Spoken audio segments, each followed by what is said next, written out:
Chapter 7 Integrals. We are continuing exercise 7.1. Now part 1 में हमने क्या देखा था, इस फॉर्मूला का यूज करके हमने कैसे क्वेश्चन सॉल्व करे। और इसके अलावा हमने एक प्रॉब्लम और देखी थी जिसमें इंटीग्रेशन ऑफ 1/x क्या था, log x प्लस सी। ठीक है, अब पार्ट 2 कंटिन्यू करने से पहले मैं चाहता हूँ कि आप पेज नंबर 290 और 291 पे जो फॉर्मूलेज लिखे हुए हैं एक बार वो आप देख लो, ताकि जो ट्रिग्नोमेट्रिक फंक्शंस हैं या फिर जो एक्सपोनेंशियल फंक्शन हैं उनके जो इंटीग्रल्स हैं वो कैसे आते हैं, मतलब वो लर्न हो जाएंगे तो आपको इजीली ये क्वेश्चन जो है वो हो जाएंगे। Let's begin with a simple question, cos 2x। अब cos 2x को इंटीग्रेट करना है, तो जब हम इसको इंटीग्रेट करेंगे हमारा आंसर आएगा sin 2x 1/2 प्लस सी। अब ये आंसर आया कैसे वो देख लेते हैं। अब cos 2x है, इंटीग्रेट करना है cos 2x को, हमें सोचना पड़ेगा कि किस चीज को हम डिफरेंशिएट करेंगे कि हमारा cos 2x आए। तो वो हो सकता है sin x। sin x को जब हम डिफरेंशिएट करेंगे तो हमारा आंसर क्या आएगा, cos x आएगा। और यहाँ पे 2x है तो sin 2x ले लेते हैं। sin 2x को जब हम डिफरेंशिएट करेंगे तो हमारा आंसर क्या आएगा, 2 cos 2x। बट हमको किसको इंटीग्रेट करना है, हमको सिर्फ cos 2x को इंटीग्रेट करना है। और यहाँ पे क्या आ गया, 2 cos 2x। तो इस 2 को क्या कर सकते हैं हम, इस 2 को इधर भेज सकते हैं। अगर इस 2 को इधर भेजेंगे तो हमारा क्या बन जाएगा, ये डेल अपॉन डेल एक्स या फिर डी अपॉन डी एक्स बोल सकते हो, 1/2 साइन 2x कोस 2x। नाउ जब इंटीग्रेट करोगे तो क्या बन जाएगा हमारा, इंटीग्रेट करेंगे ये चीज यहाँ चले जाएगी तो ये चीज जाके इधर आ जाएगी। और जब हम करेंगे तो ये चीज इससे कैंसिल हो जाएगी, क्योंकि इंटीग्रेशन एंड डिफरेंशिएशन क्या होता है, अपोजिट होते हैं एक दूसरे के। तो क्या बना हमारा फाइनल आंसर कि cos 2x का इंटीग्रेशन इज 1/2 sin 2x। अब डिफरेंशिएशन के टाइम क्या होता था कि जो भी वेरिएबल के साथ कांस्टेंट होता था वो मल्टीप्लाई पे आ जाता था। अब क्योंकि इन्वर्स होता है इंटीग्रेशन, तो इन मल्टीप्लाई का उल्टा क्या होगा, डिवीजन। तो इंटीग्रेशन के टाइम वो क्या होता है, वो नीचे आ जाता है। डिफरेंशिएशन के टाइम पे वो मल्टीप्लाई, इंटीग्रेशन के टाइम पे जो भी साथ में वैल्यू लिखी हुई है कांस्टेंट वो नीचे आ जाता है। ठीक है, अब इसके एक और क्वेश्चन देख लेते हैं इस पे ही, ताकि और अच्छे से समझ आ जाए।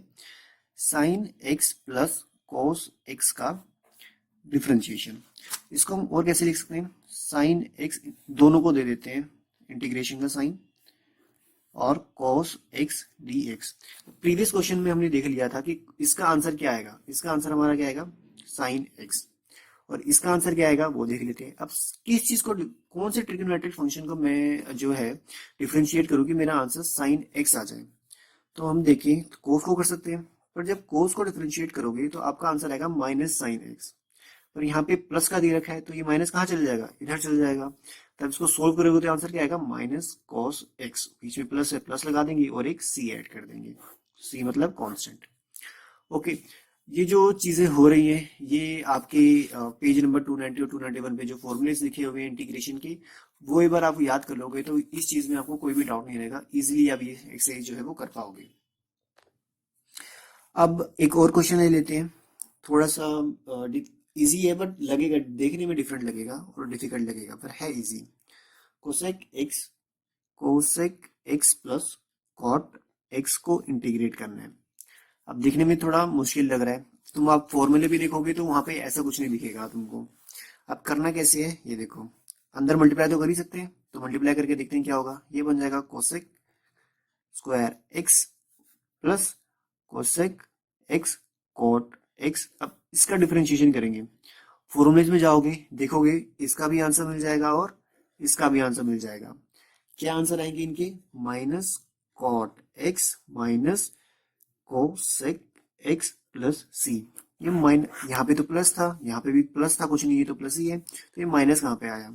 फॉर्मूले पे जाना, फॉर्मूला जब तुम फॉर्मूला देखोगे याद कर लोगे तो पता चल जाएगा। वैसे बता दूं कि डिफरेंशिएशन ऑफ कॉट एक्स जो होता है वो क्या होता है, माइनस कोसेक स्क्वायर एक्स होता है। तो क्योंकि हमें यहाँ पे कोसेक स्क्वायर एक्स दे रखा था तो हम क्या कर सकते थे, माइनस बाहर ले लेते। जैसे कि यहाँ पे देखें, अगर हम integration of cosec square x, तो मैं क्या कर सकता हूँ, माइनस अंदर ले लिया और माइनस एक मल्टीप्लाई माइनस वन से मल्टीप्लाई भी कर दिया ताकि माइनस माइनस प्लस आ जाए। तो है तो ये कोसेक स्क्वायर प्लस जो दे रखा है हमको वही है, बट यहाँ पे अब इसका हमें पता है कि किसको डिफरेंशिएट करेंगे कि माइनस कोसेक स्क्वायर आए, कोट एक्स को, तो इसका आंसर हो जाएगा कोट एक्स, और क्योंकि बाहर माइनस था तो ये माइनस आ गया। इसी प्रकार यहाँ पे भी सेम जो है माइनस का साइन लगाया है। ठीक है, अब एक और क्वेश्चन करके देखते हैं। One upon sine, one minus sine x upon cos square x D x, इसको करना है।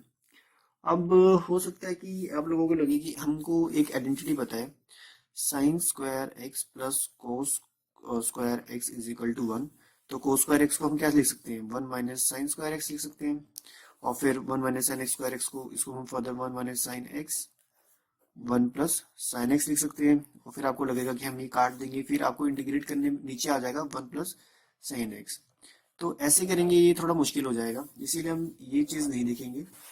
हम क्या करेंगे, हम वन अपॉन कोसेक कोस square x minus sine x upon cos square x, दोनों को जो है कोस स्क्वायर एक्स दे देंगे, वन को और माइनस साइन एक्स को।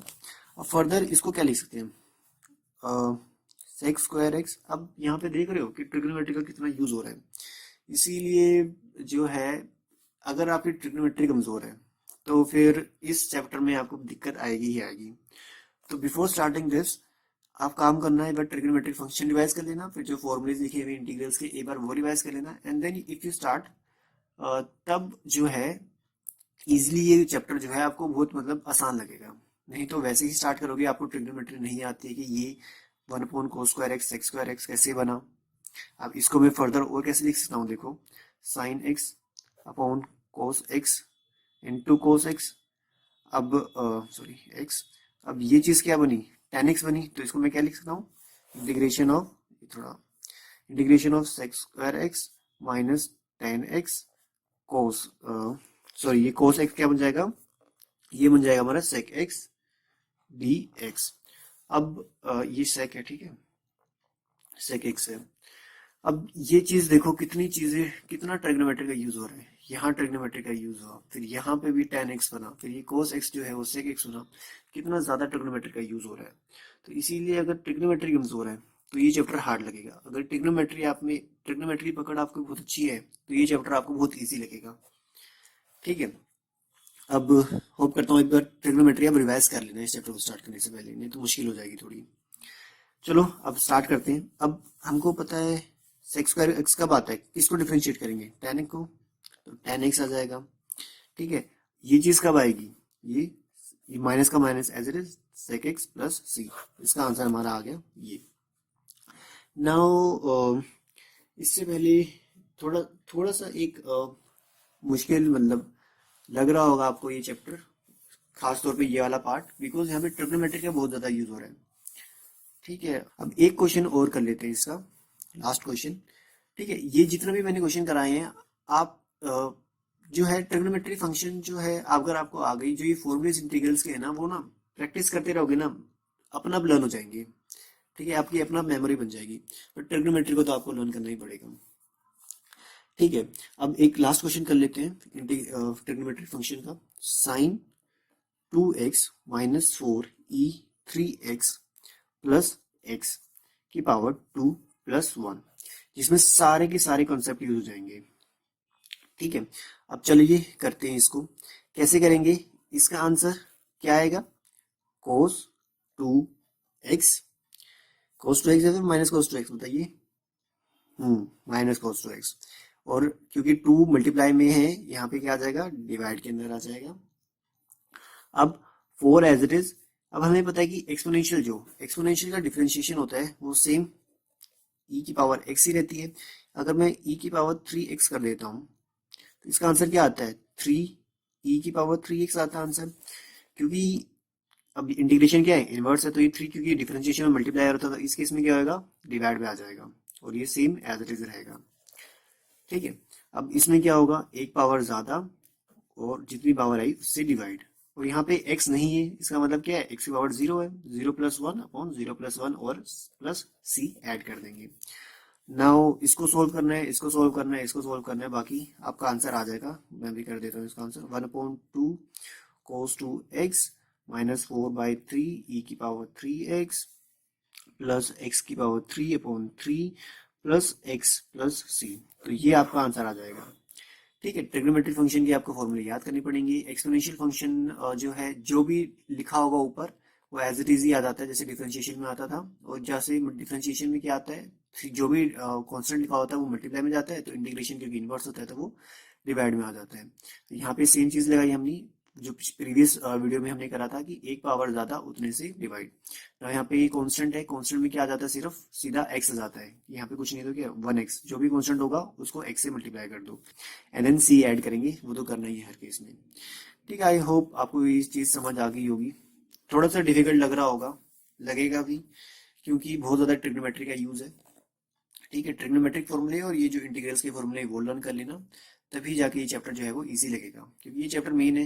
अगला चैप्टर जो है हमारा वो भी ए वाई है, मतलब इंटीग्रल्स पे ही बेस्ड है। तो और बहुत ज़्यादा वेटेज है इन दोनों चैप्टर की, तो बेहतर होगा कि आप एक बार ट्रिग्नोमेट्रिक फॉर्मूला और जो इंटीग्रल्स के फॉर्मूलेज हैं वो देख लेना।